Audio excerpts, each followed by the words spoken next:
Hi everyone, I'm Helen Peters. I'm the College and Career Counselor here at Shiloh. This video is going to cover the post-secondary meetings I hold for juniors, and so we're going to go over that packet that I emailed out. I'm going to go through every section of the packet, so if there's a part that isn't relevant to your kid, you can just fast forward through that. That's totally fine. But please watch the whole video and then come prepared to our meeting with any questions that you have that's specific to your family, to your kid. But I'm looking forward to meeting you, and I hope that this video is helpful. All right, so the first thing I'm going to talk about are staff members. So there's a few key people that you're going to be talking to over the next year and through graduation that's going to help with this post-secondary process. The first person listed is Amanda Miller. She is our registrar, but she also knows everything with ACT, SAT, like she holds all of the records for that. She also does advising, so when it's time to do your senior classes, she's going to be helping with that. So Amanda, though, I wanted to kind of point out a couple things specifically. We use Parchment, which is an online system, to send transcripts. That's how we send official transcripts.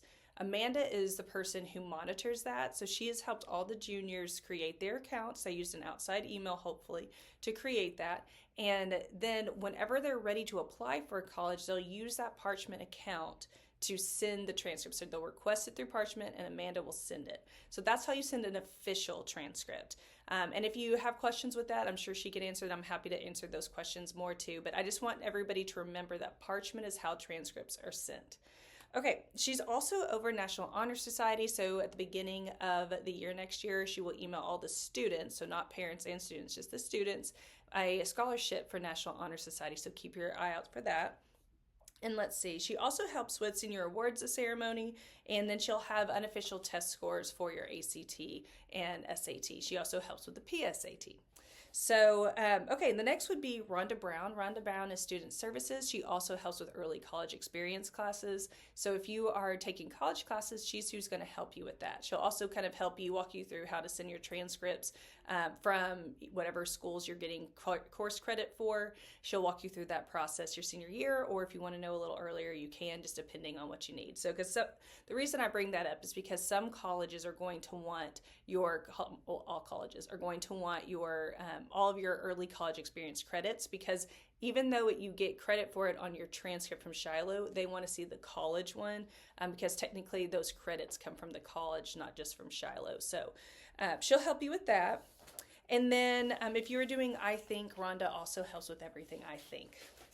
All right, so I am everything post-secondary. What I mean by that is that I will help you with college applications, if you're wanting to do anything military, if you're wanting to, let's see, what else, like if you're doing workforce, if you're doing trade, I can help connect you with people with that. I also can help you make goals for yourself. We can build resumes together. But really, I'm here to just help you, support you in your process of deciding about your next step. I also help with scholarships some. I do not have a full list of scholarships. Now, I will help you get things like the Arkansas lottery scholarships. I will help you through that process. I will help you with your school ones if you need help with those. I help with college essays if I need to. So I kind of help with a large number of things. So if you need help with anything like that, I'm here to help you with it. I also am the person that monitors Common App. So if you don't know what Common App is just an online application that is common for all colleges. So what I mean by that is there's a bunch of questions, but if you use Common App, you can basically do all of the questions and everything it asks, and then click on the colleges that you want to submit an application to.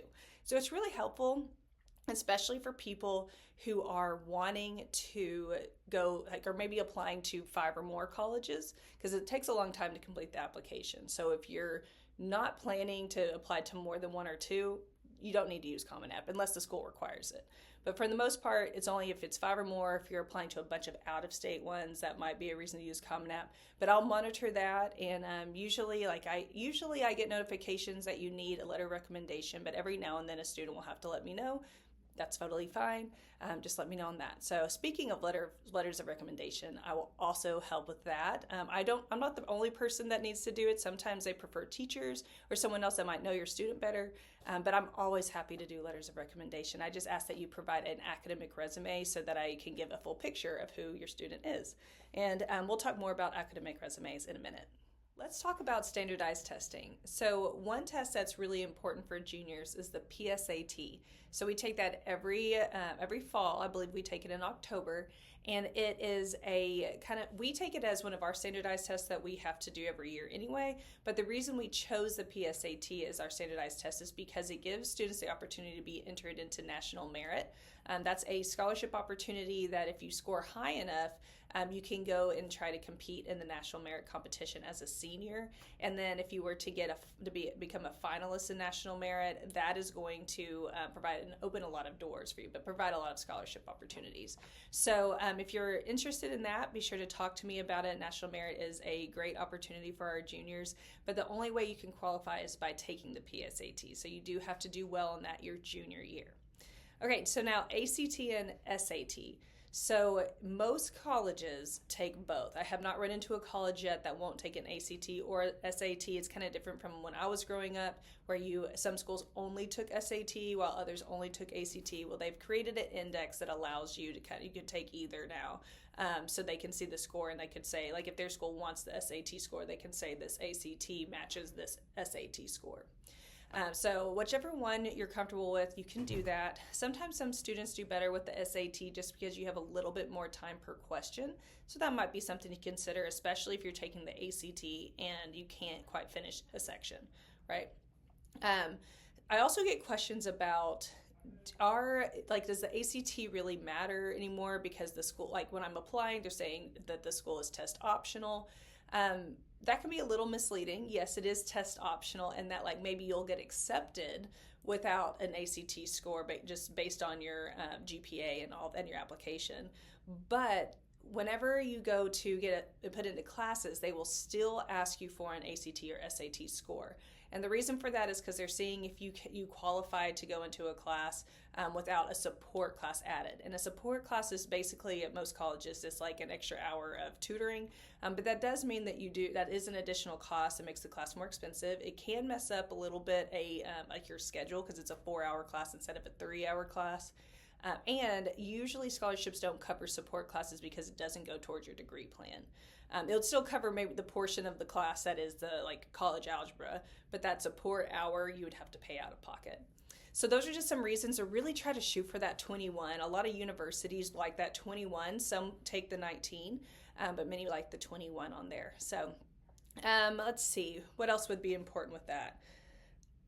Oh, preparing for it. So some people would like to know some helpful resources. Well, we have at the school, you can sign up for our ACT prep program if you haven't already. Also, if you'll tell our instructor for that you're interested in SAT, he can help with that as well. Another resource that I think is really great, other than just going online and looking at the ACT website or College Board website for SAT, another opportunity is to go get actual books from Barnes & Noble or somewhere that has ACT prep stuff. I personally really like the ACT for Dummies, and that does not mean that your kid's dumb. It's just the name of the brand. I personally did that whenever I was in high school. I actually made, and I tell this story to help normalize this for students, I made a 17 the first time I took a test going into my senior year. I was blindsided by that. I thought I was going to do so much better. And I started studying. It was really my math score that brought me down so much, but I got that book because you can get it as all the subjects or just one subject. I got just the math one, and I ended up bringing it up the next time I took it. I think I got a 21. The next time I got 24. So I ended up super scoring 24, 26. I can't remember what it was, but it was really great. So I would say, really, if you have the option to study it, it's really easy. That particular brand of book is really easy to follow. So that's why I recommend it. And then what I talked about super score, I also like to define that for families. If a school is asking for your composite, some will just want your composite. That's talking about one test, your highest scoring test. What's the score you got for that? If it asks for a super score, that's saying all of your tests, you pick all the highest sections, and then it gives you a super score, your highest composite of all your highest sections. So usually the ACT.org website will just do that for you, so you don't have to do it yourself. But that's just making sure you understand, if they ask for a composite, they're looking for one singular test score, and if they're looking for a super score, then you can give them that super score option. So any high school student who's interested in college athletics needs to sign up with the NCAA Eligibility Center. So I think this used to be called the Clearinghouse, but now it's NCAA Eligibility Center. And so you'll need to sign up, create an account. I believe there's a fee with it. But you'll need to do that and answer all the questions to show that you're eligible to your coach. I do know that it's really helpful and it looks good to coaches if you have already done this. So I would recommend doing this if you haven't already by the end of your junior year. So that senior year, and I mean, some athletics are actually looking obviously before then. So they're already looking to see if you're eligible during your junior year. But you want to make sure by senior year you have all of that done so that if a coach is interested in you, they're not saying, hey, you need to do this now. I think that looks really good when we can say we've already done that, or it looks good when you can say, I've already done that. And it just shows that you're a little bit more prepared. So make sure that you do that. It doesn't take a whole lot of time, but it is one of those things that you just need to get done now and not put off till later. There are several different options when it comes to military. You can always go to college and do ROTC or possibly participate in National Guard or the Reserve. Active duty, on the other hand, would be actually going fully into the military and then afterwards using your GI Bill money to then attend a college if you would like to. And then there's other options such as Texas A&M Corps of Cadets. That is one that has kind of risen in popularity for some of our students recently. There's a lot of little pieces with that, so you might want to let me know that junior year so we can get you in touch with somebody who's already in the program or gone through the program, and we can get you set up for success. The other thing would be service academies. Now, there are a lot of pieces to service academies, and you do have to start a application in your junior year if you're wanting to do that. So if that's the case, I will want you to let me know that so I can start kind of talking you through that process, what all the pieces are, what you need. Those are a little bit more, there's just more to it. So as far as everything else, we have recruiters that come to the school and can talk to you and answer any question regarding ROTC, active duty, reserve, National Guard, all of that. And then we have people that from all branches as well. So if you're interested in that, let me know and I'll get you set up with a recruiter. Some other things that we should be thinking about when it comes to military is just remembering GI Bill funds. So parents, if they served in the military, if they have money left over in their GI Bill, they can gift that to children. I looked it up recently, and grandparents can't gift, but parents can. Although Arkansas does give a lot of military opportunities if your parents were or are veterans. So that would be an opportunity for you. And then also on all college campuses, they have a Veterans Resource Center. So you would want to touch base with them and just see what opportunities you have if your parents are a veteran or if you are planning to do anything like going into military like ROTC or National Guard, those kinds of things. So let me know if you want those things because I want to get you in touch with the right people. When it comes to selecting a college, some of you may already know what you want to do, and that's great. But many students don't really know, and so one of my biggest desires as your college and career counselor is to help you navigate what's the best college for me, just so that you don't decide to just go to a college just because, right? We want to always make sure we're making the right decision just because it is a big investment. You're putting a lot of money into college. So one of the things to be thinking about would be school size. If you look in your packet and on this page, you'll see a couple of main points that I feel like are things to be thinking about. So if you're one of those students that isn't quite sure, this part of the packet's going to be super helpful.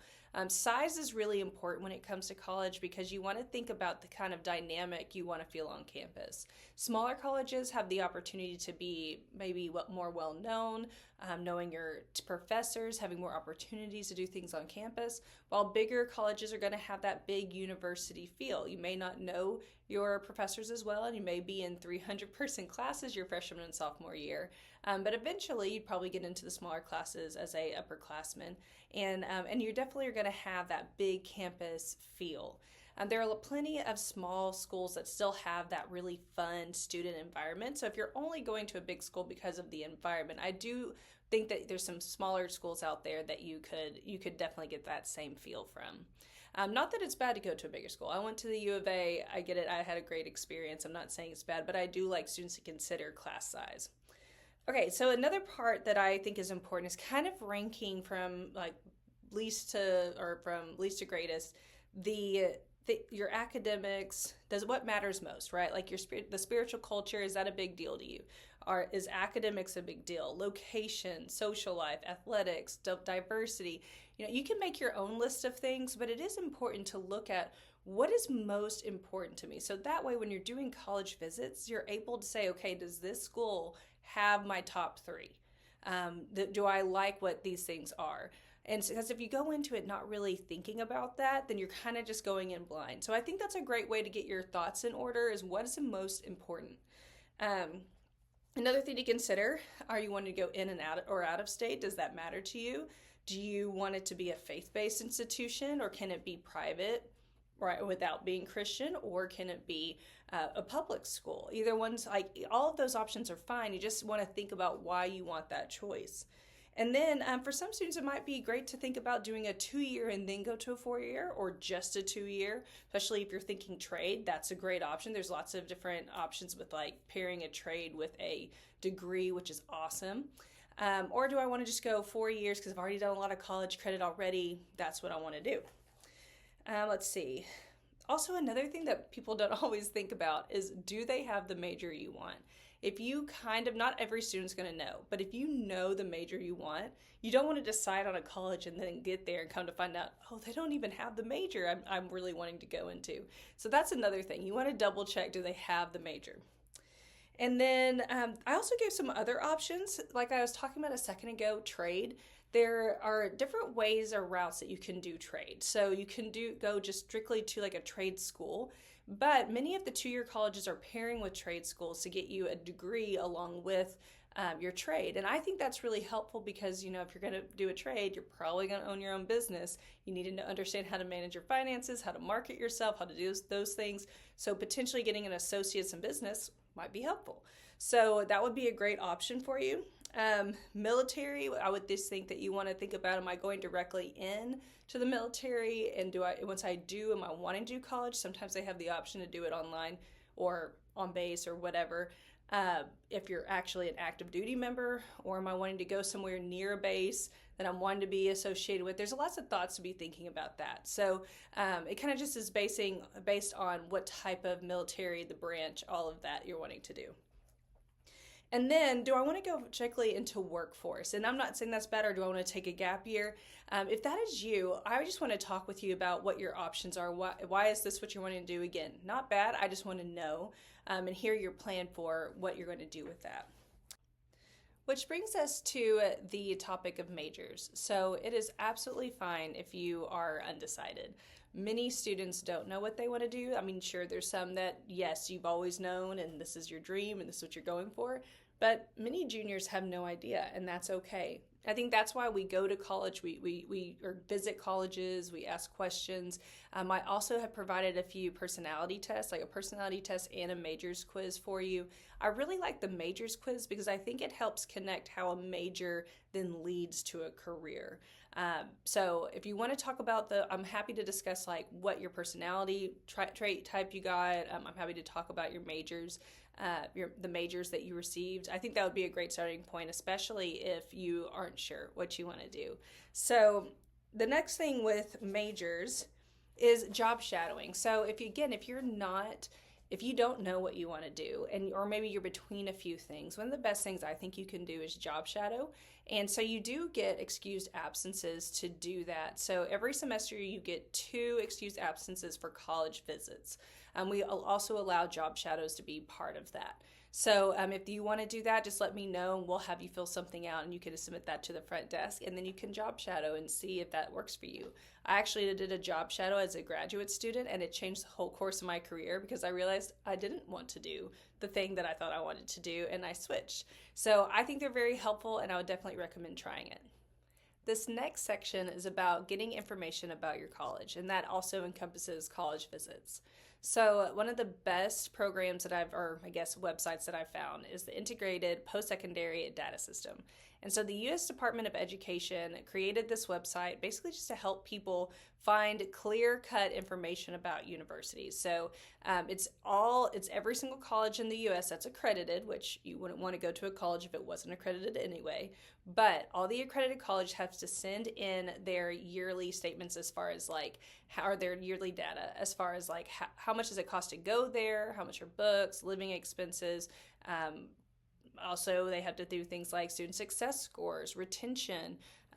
All of that is listed there, and it's a really helpful tool that I would suggest that you go to rather than Google search schools that are this size and have this major. You're going to get a bunch of ads doing it that way. But if you go onto this website, which is the College Navigator, it's called the Post-Secondary Integrated Data System, but really the tool that I'm talking about is the College Navigator. So in the packet, I have a web link there for you that you can search for, but if you just look up College Navigator, you'll find it. But in there, it has a filtering system where you can put in, I want this, so like this size school, they have to have this major, and I want it in this state. And then it will provide a list of all the schools that fit that demographic. Or you can search a school just like University of Arkansas. You could search that and it will pop up for you. And so I definitely recommend using that tool. It will help with your search, especially if you're kind of between trying to figure out where you might want to go. It's a good tool. The next thing is the visiting colleges, like I just talked about a second ago. But visiting colleges kind of looks different ways. So you have official visits that are kind of just one-on-one. So you can schedule individual visits, and that's usually just you, maybe a small group. And sometimes those are really great, especially if you're wanting to talk to specific people on campus. Those are usually better for that. But then they also have things called like a preview day. So colleges often put on these big days where a bunch of people come at once to get a tour. So if you'd rather have more of the experience, that might be a better option. Or if you just want the one-on-one attention, then maybe just do an official college visit. There are also things like extended visits. I know if you're interested in the Corps Cadets, that's one of those things that you might want to do. So if you're interested, let me know about that. But otherwise, I really recommend that you take the opportunity to go if you can. If you can't go, like if it just is either financially or just because of time, because people are busy, right? You can also schedule virtual appointments. So if you want to do that, I'm happy to call with you and just schedule a virtual appointment. And you can usually just take half the day at home and just do that appointment if you would like. But those are great options as well. One of the biggest topics of concern is going to be paying for college. So real quick, I like to always just give some definitions here. If you are getting a grant, students, if you're getting a grant or a scholarship, that's great. You don't have to pay that back. You can accept that. That's great. If the school offers you a loan, or if somebody offers you a loan, that is not free money. So I just like to put that out there. That is going to be, you have to pay that back with interest. So unless that is a plan that you and your family have discussed, then just make sure not to accept that loan. And I bring that up because in the past, I've actually had a student receive a list of scholarships from a college, and the college included that loan in the package. So when they accepted it, they accepted the loan. So then we had to call the college. We had to do a whole process just to get them out of that loan. So making sure you're looking at that anytime a school offers you a scholarship package, make sure that loan is not included within that scholarship package. So, okay, as far as scholarships are concerned, I often get questions about, like, do you have a long list, like a full list, a comprehensive list of scholarships? Honestly, I don't, just because scholarships often are unique to the individual. What I do have to offer, though, is like the Arkansas Department of Higher Education scholarships. So that is through the state. So the Arkansas does the lottery program. So if you've heard of the lottery scholarships, that is the Arkansas Department of Higher Education, or ADHE. Those are those scholarships. So this is going to include things like the Academic Challenge, or the Governor's Scholarship that a lot of people have heard of. And there's a lot of other ones, including a veteran one. So if you're a veteran, make sure to look at that, and because there's a really great option for it. But all of those things are through the state, and they have a long list. If you just Google ADHE scholarships, you'll see the full list, and you can see which ones you qualify for. On that note, during your senior year, I will come into your worldview class, and we as a whole class will set up your ADHE accounts. I don't care if you're planning to go to college. I don't care if you're doing military or trade. I still ask everybody to do that. And my reason for that is that way you're just set up in case you change your mind. Although I will say there is a scholarship or two for trade programs. So you definitely would still want to do that if you're doing trade. But ADHE is what we'll do senior year. And then I also wanted to mention work-study programs. So work-study programs are through your school, and I would ask about that whenever you go on your college visits, because they are going to be really, really helpful Freshman ones are usually just kind of general ones, but if you stick with it, a lot of times they'll let you start picking some that are kind of more specific to what you plan to do when you graduate. So like for me, I did it as a senior and a first year graduate student, and actually I guess all the way through grad school. And I got to just like tutor athletes and work for the athletic department in different capacities. So that was really fun. But all those are really great options. And the one thing that you also need to know about with any type of scholarships, especially from the school, because you're going to get the most money from the school other than the state, is the FAFSA. So a lot of people have heard of that. You may not know what that is. That's the free application for federal student aid. And so while many of our families don't qualify for Pell Grants or any money from the government, all colleges are going to request a copy of your FAFSA if you're receiving money from them. And the reason for this is that they're able to then show that they've given you money, and it's just like it's part of their. They've changed. There's been some rule changes about the school because now we're seeing funds from the government, and then they can then give that out to students as scholarships. So that way, more people are able to use those funds. But they have to be able to report where all the money goes. So that is why you have to complete the FAFSA, no matter what. So we'll do that again. Like that'll be in the fall of next year. I believe it usually opens around October, where you can start creating an ID. And this past year, actually, that the form opened in October as well. So just depending on the year, the form might open right at October or might be a little later. But I just recommend getting it done early. Lots of things like the ADHE, those scholarships, those are going to require the FAFSA report that you get from filling out the form. So you want to make sure to do that early so there's no hiccups later. And I felt like there was one more thing I wanted to say, but I believe that covers everything. If you have any specific questions, I remember what it was. The Arkansas, the ADHE ones, all of those only apply to in-state schools. So like you can't use the Arkansas Academic Challenge and go to OSU. I just like to clarify that because some students were kind of confused. If you're planning to go out of state, I'm still going to have you do the whole process just as a backup. So if you do last minute decide, actually I'm going to stay in state, you already have it done. So we'll do that in the fall, and we'll get it all done so it's good and set before the end of the year. So, all right, that's all for scholarships. Before we move on to applying for colleges, here's a quick timeline for financial aid. So really you start seeing in September, you can create a FAFSA ID. I think this past year in October is when the FAFSA form opens, so you can complete that. Also in October, I think we did, so that's when we started doing the ADHE stuff. So I have that listed out. Most private scholarships, some are available early in the semester or in the fall semester. Some don't open though until January. So a lot of times what we'll do is get all of the school stuff done, all of the state stuff done, the FAFSA completed in the fall, and then we start searching and looking for other scholarships. So I was going to mention FastWeb and Sally Mae are two websites that have where you can search for scholarships. I don't know how much success people have had with that, but I do know there's a trusted website. So if you're doing one of those search engine type things, those two I do know are legit. So, but here's just a quick overview if you want to look at that. I thought that might be helpful. Along with the financial aid timeline, I also wanted to give an applying for colleges timeline. So most four-year universities or colleges will open up their applications in the summer. Like U of A's opens in July, although some will open earlier. So I know that OBU or Oklahoma Baptist University in Oklahoma opens in during your junior year during spring break. So there's some of them that open super early. So when you're on those college visits or you're talking to an admissions counselor, always ask them when that application window opens. The reason I say you want to do it at that point, apply then, even if that application window is open a long time, the reason I say do it early is because you're going to get offered the most money if you go ahead and do it early and you get accepted early, because then you're able to do the scholarship portal and all the scholarship applications early. So again, you're probably going to get more money if you do it that way.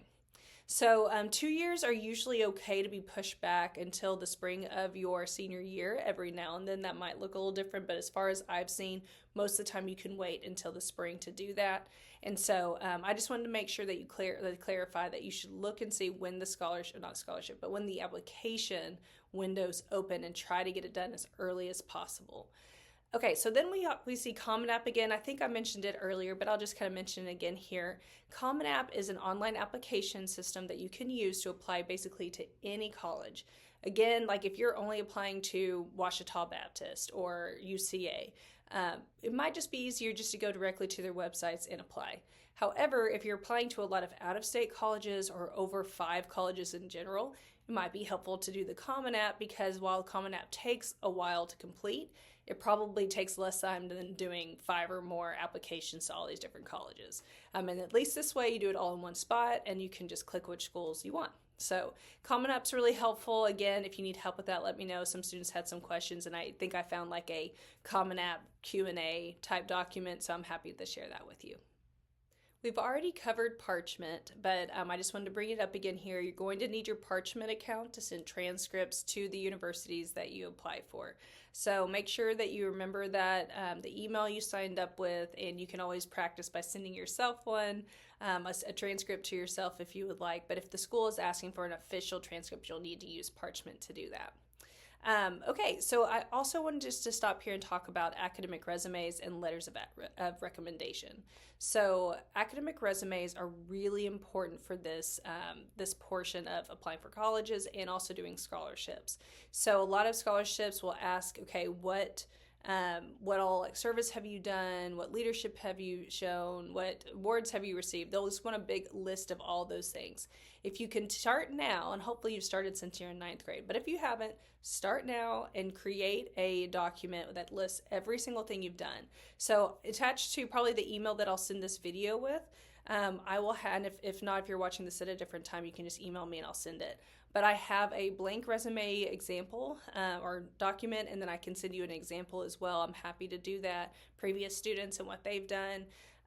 So basically though, all you need is like service hours, ACT score, GPA, leadership that you've done, awards, involvement, like anything you've been involved in, and all of that's for school. Now you can also talk about the things you've done outside of school. So those things are great too. So just make sure to label it that makes sense to the person reading it. Or sometimes you can just copy and paste it directly into the scholarship application, which is always really nice. If you're asking for a letter of recommendation from myself or anybody, it's always nice to send that resume with it, because while some of us may know you're a great kid and that they're a great kid and may know general things about them, having a resume allows us to write a really in-depth personal letter of recommendation. So I really would recommend that you send those for the letters of recommendation. As we begin to head towards the conclusion of this video, I think it's important to bring up two-year colleges. I used to work at one, UAPTC in Little Rock, so that's University of Arkansas-Pulaski Technical College, and I found that there are so many benefits of finishing your associates at a 2-year and then transferring to a 4-year. So if you're looking for a great way to save money, that's the way to do it. So like UAPTC had what's called a transfer agreement. If you completed all the classes you could for your major or got an associate's from them and transferred to U of A, then you could basically pay for U of A at the same price as UAPTC, which was significantly cheaper.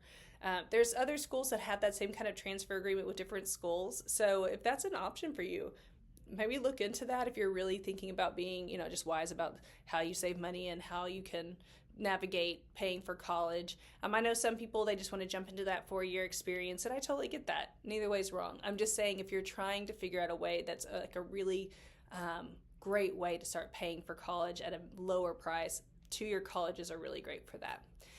You also want to think about, like, if you're going into a trade program, I think I mentioned this earlier, but a lot of 2 years are paired with trade programs, and I think it would be really great to go ahead and pair getting a trade with getting a business degree, just so you can know how to manage your finances, how to promote your business, all those kinds of things.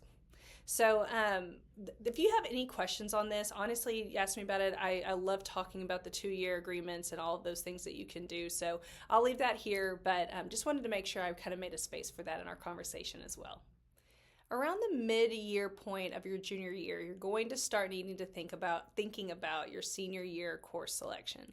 So one of the things I just think is important to know is that a lot of times we just try to decide, oh, what's the easiest load that I can do?